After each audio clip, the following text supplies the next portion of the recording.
I will just say this about Pete Carroll, the one who I've actually gotten to know and meet.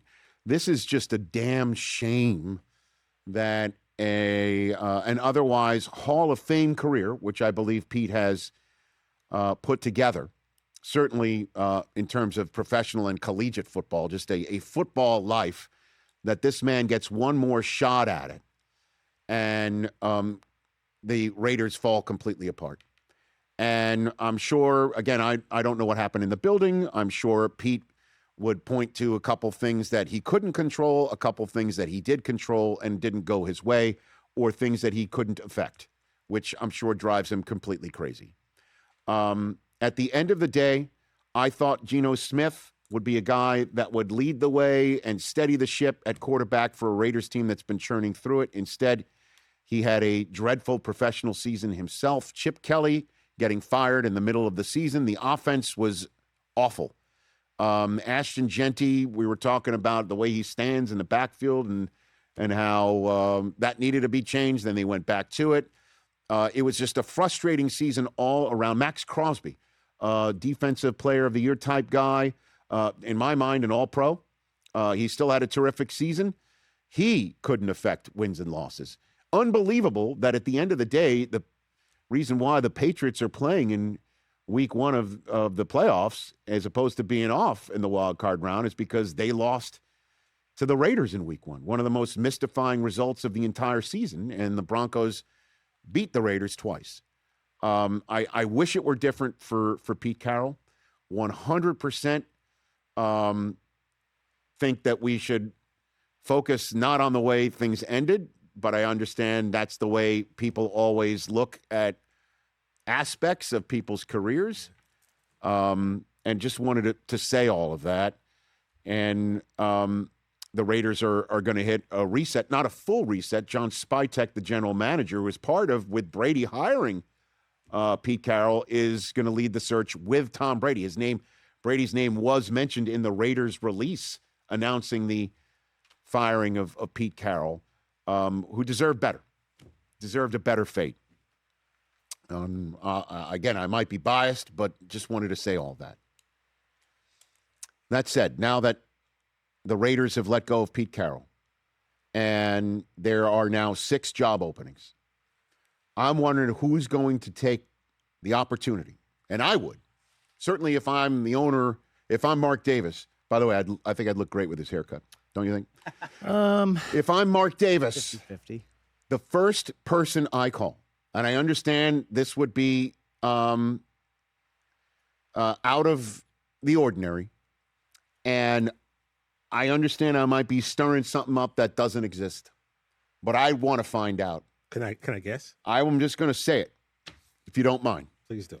I'm going to say I find out the phone number of Curt Cignetti, and I call him up, and I say, listen, I don't mean to disturb you. That's the first way I would say it. Excuse me, sir. But I've Googled you. I have Googled your work. I've done this, you asked. Google me. I don't know if you're aware, but we hold the first overall pick in the draft. Really? And you've got a Heisman-Doza quarterback that we're kind of interested in. And I don't know if you're interested in this pro game. Don't mean to disturb you at all. Did I mention I don't mean to disturb you at all? Just make that clear. Because I know the way you can look at people. I don't want you looking at me that way. He's never smiled. But do you want to move to Las Vegas, Nevada, and be still coaching your superb individual human being and quarterback in Fernando Mendoza? Do you want to do that? And if so, check this box. Okay. Just pass him. And then we are tight-lipped here. We're going to keep our coaching search going, and we will speak to you on January 20th after you win it all. And you just want to know, should we save a spot in our rotation? And if I'm the coach, I'm thinking I gotta listen. Yeah. I don't know, because he seems to have figured out this portal and NIL thing in a way that nobody ever thought somebody who coaches Indiana football can.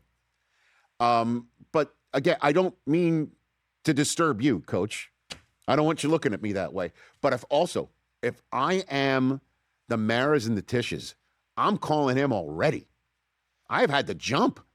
I've had the opportunity to call anybody I damn well please. Because I've had a job opening. And every Giant fan I know is looking for a culture changer that is an organizational genius to be their next head coach.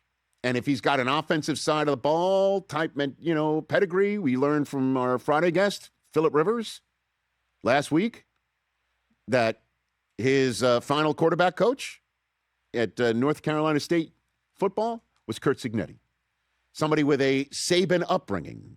Somebody that can put on that headset in East Rutherford, New Jersey, and channel up a little bit of Bill Parcells. That guy. Giants fans would say, please, do you want to move to New Jersey, Coach Cignetti? Now, this again may not even be entering his mind, and he loves it where he is rightful, he should.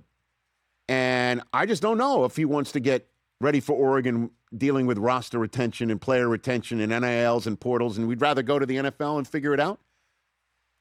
He'll never be hotter. He'll never be a hotter candidate. I would kick the tires and find out. If the answer is no, I'll move on with my life and just say to Coach Cignetti, sorry to disturb you. We don't mean to disturb you. Honestly, you're Cleveland? You're looking for the next guy. I mean, how do you think? Listen, all Ohio State fans think that he should quit Indiana and go coach them because they're so great and they have got greater, resources than Indiana. He's perfect for the state of Ohio, too. That guy with that mentality, that ability to coach people up and organize. Holy crap. And guess what? You're in an organization in a league where they choose your schedule. They tell you when free agents are available. There's a salary cap, which Cleveland fans know exists for sure because there's been a quarterback that's been roosting on top of it for a few years that doesn't play. Roosting. So, listen, I would shoot my shot if I'm an owner of the National Football League right now. Due diligence, right? Due diligence. That's all I'm doing, Coach. I Googled you, and I'm doing my due diligence, not to disturb you or anything. But we figured we'd pay you the respect of kicking your tire. That's for damn sure. Makes sense. Oh, thank you. I like making sense sitting here in this chair. Hey, you made it all the way to the end. Thanks for that. Check us out every single day streaming live on Disney Plus and the ESPN app 12 to 3 Eastern.